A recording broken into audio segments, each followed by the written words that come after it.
Patrice, that was fascinating. How the lady in the last segment, you said, in the family group said she was not beautiful, and it was because her ex told her she was not. She wouldn't stop dating. Are there people who are maybe the other way around, where they may be not so beautiful, but some sense they still project that they're more beautiful than they are, and as a result get hurt because they project maybe what they're not? Does that make any sense? What you said makes sense, but I don't necessarily agree with that. Well, I don't expect you to. No, I mean, it's like, it's where your confidence levels is at. Ball for you, Patrice. You picked that up, right? Yeah. Yeah, it's where their confidence levels is at, but it doesn't mean that they got hurt as a result of that. Okay, right. Now, another question is, people kind of think that beautiful women have a cakewalk. As one lady told her daughter, you know, honey, you're not beautiful, but you have great grooming. There's a kind of a feeling that if a woman is very beautiful, life is a cakewalk. Do you believe that? Not at all. Not at all. We beautiful women have it just as hard as the other person. There's no advantage? None.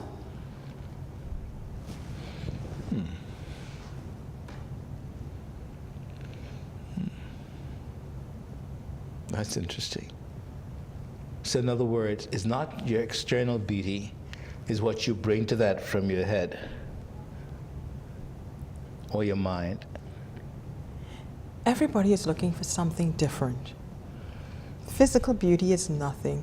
So it's actually what's in your heart. I mean, most men definitely would like an attractive woman, a physically attractive woman, but she can be the ugliest woman on the inside.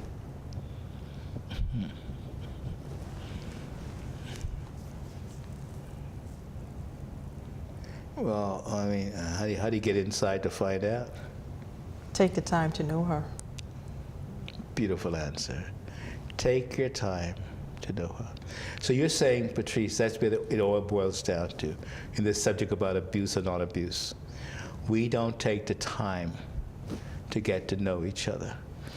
Not today. Everybody wants everything instant. The minute you meet somebody, they just want to just jump in and just go.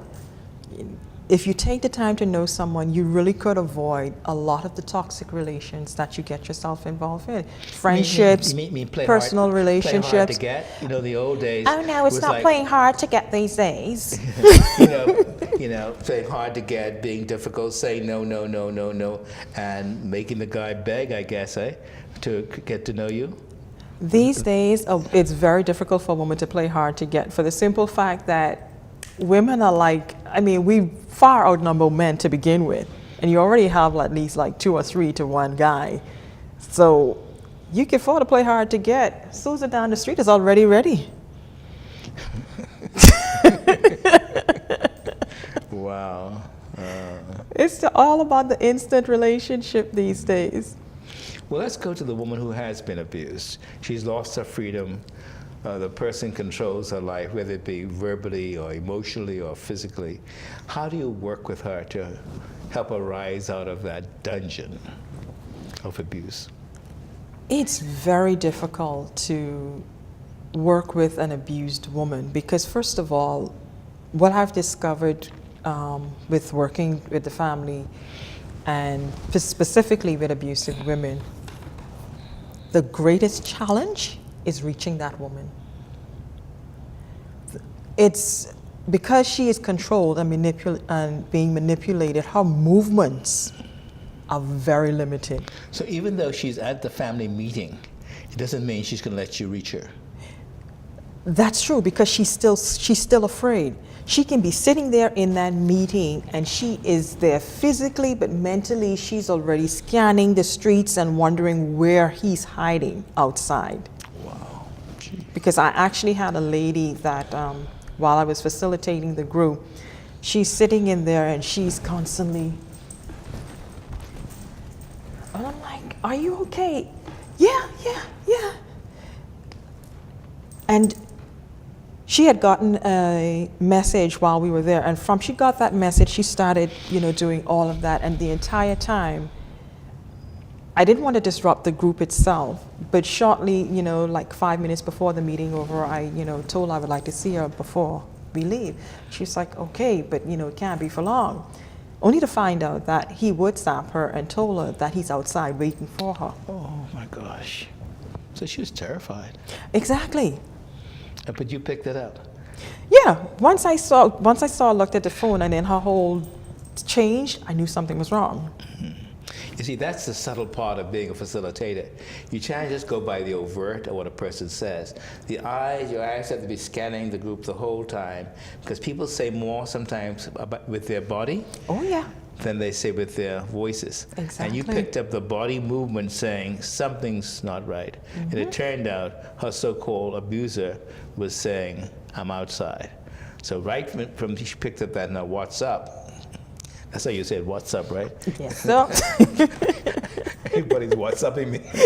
Thank you, but I can't find anything on my WhatsApp. So the point I'm making is, I said send it, but I don't know if I could find it. But she picked it up that he watched up her, whatever, and he was right outside, and you could see by her movements that she was starting to be terrified. Boy, now what you do? He's outside. You meet her after the group. What does one do? Well, I asked for assistance from the center where I was doing the facilitating, and I let them know that she got her thing. She got this message from, so he's obviously stalking her, and there's no telling what he can do. So we arranged for a backdoor exit, and we managed to get her to her destination. Beautiful. But the problem with that is we never saw her again. That's why I said gaining access to them. They want help, they want out, but their abuser have them caged and won't let them come out to get the help that they need. Patrice, it's hard, hey? It's very hard. Yeah. Fellow Bahamians, this is a big problem in our midst, The same person you're working with, or sitting next to you in church, or neighbor you're close to, or even your friend, your family, sometimes your child. They may be being abused, but they are sworn to the code, or what I call the shame of secrecy. And it's a very hard veil to pierce. You have to be very highly trained, and I want to let you know we have some Bahamians who are really good at it. I mean, like you got to go. You can't fool Patrice too easily because she will pick it up. But I want to say this is pretty widespread, not only among women, but men. Men have been abused. I remember Saturday's group. A guy just stopped the whole group and said, "Hey guys," and we told a story. It blew us out of the water. Men are abused, but yet he's a well-known personality. He moves around, but when you get into that cauldron of the group and the healing force of the presence of God's Spirit starts moving, and then you start to hear things you never thought existed. It's just amazing.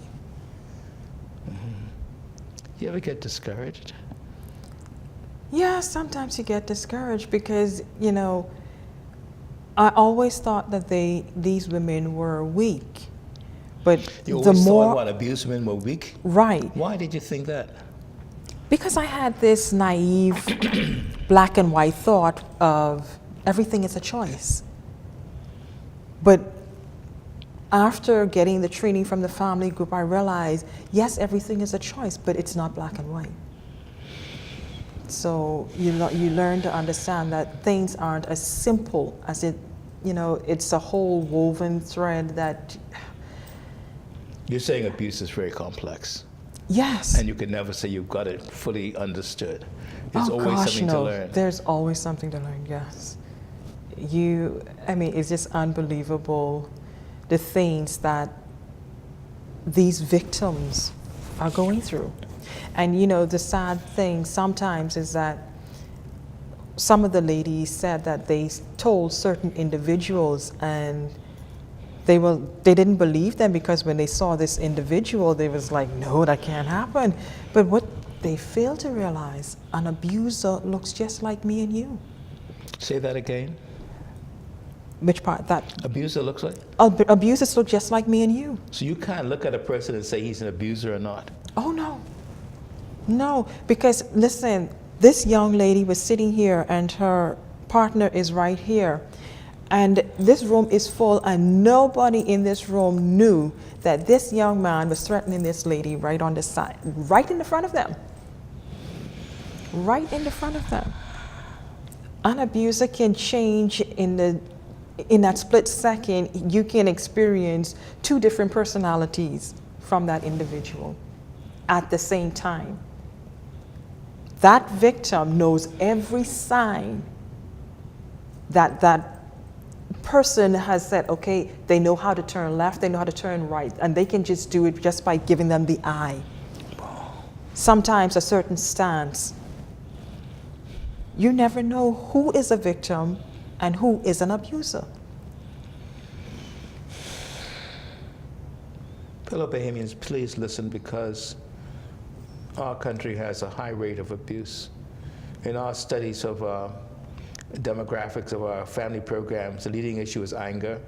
The second one was violence. The third was grief. The fourth was relationship dysfunction. And the fifth was abuse. Every time a person is hurt or killed in a family, many times there's always abuse in that family, either with the child or the person who was murdered or victimized. But it's so prevalent in our country. I just think we need to study it more. And it's not just a kind of academic study, it's a being with, right? Mm-hmm. A lot of your knowledge comes from the more groups you attend, the more people you're with, you just know. Right. You can't just get a book and read it and say, I know abuse. No. Mm-hmm. You have to actually be around it, and you have to interact with individuals who have been through it. Mm-hmm. Patrice, with all this knowledge you have now, then, I mean, us men don't have a chance with you, because you're checking us out up and down and around. I mean, how do you, I mean, can you trust a man anymore? I mean, really, honestly, with all this knowledge you have, I mean, right now, I think you're checking me out too. I mean, how do you know who's who anymore? So are you condemned to being isolated or lonely? Because how will you trust no. with all the knowledge you have? No, well, you always have your intuition, and you always, like I said, I take my time towards getting to know somebody. And if I'm not getting a good aura from you, hey, I simply separate. What's a good aura, man? You know, I like that word. If you're not getting a good aura, what's a good aura, man? I never seen one of them. What do they look like? Listen, like I tell you, I grew up with males, not so much females. So the majority of my friends or associates are male. So anytime you are uncomfortable with me and any male friend, you have a problem and you have to go. Wow. Because I'm not giving up who I am to please you. If giving up myself to make you happy, yeah, but suppose you it's too expensive for me. Yeah, You're too expensive for me. Suppose you love me. Honey, I love myself more than I love anybody. Okay, gotcha. We're going to take a break and be right back.